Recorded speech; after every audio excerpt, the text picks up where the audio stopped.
بخاری شریف آخری حدیث پڑھی جا رہی ہے۔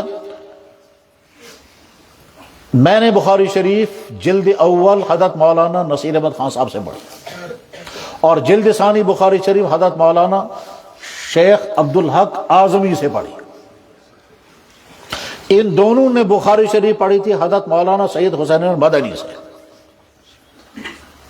اور حضرت مولانا سید حسین مدنی نور اللہ برکاتہ نے بخاری شریف پڑھی تھی حضرت شیخ الہند مولانا محمود حسن سے۔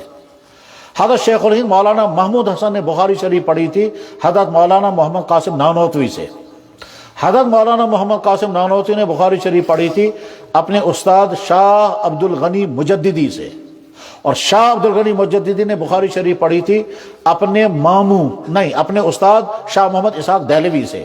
اور شاہ محمد اسحاق دہلوی رحمہ اللہ تعالیٰ نے بخاری شریف پڑھی تھی اپنے ماموں شاہ عبدالعزیز سے، اور شاہ عبدالعزیز رحمہ اللہ تعالیٰ نے بخاری شریف پڑھی تھی اپنے والد شاہ ولی اللہ محدث دہلوی سے، اور شاہ ولی اللہ محدث دہلوی کے بعد سے لے کر کے امام بخاری تک کی سند متعدد جگہ پر آپ کو مل جائے گی۔ مثلا ہو سکتا ہے آپ لائبریری میں کتاب ہوگی، کتاب کا نام ہے کشف الباری، اس کے مقدمے میں ان تمام شخصیات کا تعارف لکھا ہوا ہے کہ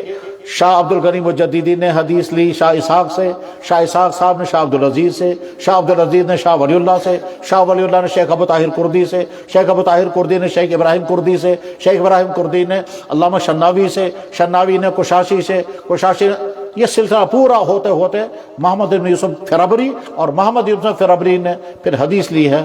اپنے استاد امام بخاری سے۔ گویا ہم یہ کہہ سکتے ہیں کہ ہماری سند چلتے چلتے پہلے پہنچے گی کہاں؟ امام بخاری تک، اور امام بخاری کہتے ہیں کہ میں نے یہ حدیث سنی اشکاب سے، اور اشکاب نے حدیث سنی ہے محمد ابن فضیل سے، اور محمد ابن فضیل نے یہ حدیث سنی عمارہ سے، اور عمارہ نے یہ حدیث سنی ابو زرع سے، اور ابو زرع نے یہ حدیث سنی ہے ابو ہریرہ سے، اور ابو ہریرہ رضی اللہ تعالیٰ نے حدیث سنی جناب رسول اللہ صلی اللہ علیہ وسلم سے، کلمتان حبیبتان الی الرحمن خفیفتان علی اللسان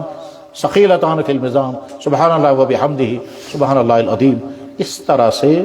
ہمارا سلسلہ اس آفتاب رسالت کے ساتھ جڑ جاتا ہے، ٹھیک اسی طرح سے جس طرح سے ہمارے ہاں جو لمپ جلتا ہے، جو بجلی جلتی ہے، اس کا کنیکشن ہوتا ہے پاور ہاؤس کے ساتھ، اور کنیکشن ہے اس لیے یہاں لائٹ آ رہی ہے۔ بس ٹھیک اسی طرح سے ہمارا سلسلہ حدیث کا ہم سے لے کر کے، بلکہ آپ سے لے کر کے آپ آئندہ یہ کہہ سکیں گے میں نے حدیث پڑھی اپنے استاد مثلا حضرت مفتی عبدالرشید صاحب سے، مفتی عبدالرشید صاحب نے حدیث پڑھی اپنے استاد متعدد اساتذہ، اس میں حضرت جی مسیح الامہ حضرت مولانا مسیح اللہ خان صاحب نور اللہ مرکزہ، حضرت مولانا مسیح اللہ خان صاحب نور اللہ مرکزہ نے بخاری شریف پڑھی اپنے استاد حضرت مولانا حسین مدنی سے، حضرت مولانا حسین مدنی سے، پھر سلسلہ اوپر چلے گا یہاں تک کہ جناب رسول اکرم صلی اللہ علیہ وسلم تک پہنچے، اور جناب رسول اللہ صلی اللہ علیہ وسلم کے ساتھ ہمارا سلسلہ اس طرح سے مربوط ہو جاتا ہے۔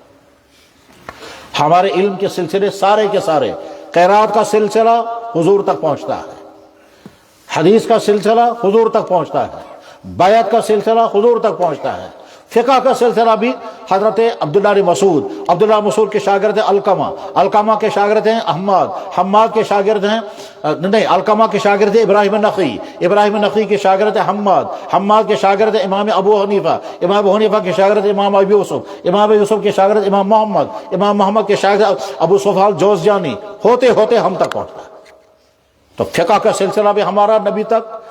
حدیث کا سلسلہ بھی نبی تک، سلسلہ روحانیت بھی نبی تک، اور قرآن کریم پڑھنے اور پڑھانے کا سلسلہ بھی ہمارا حضور کی ذات تک پہنچتا ہے۔ اس طرح سے اللہ تعالیٰ شانہ نے مستند علم عطا کیا، اسی کو کہتے ہیں سندوں کے ساتھ مستند علم، اسی کو کہتے ہیں۔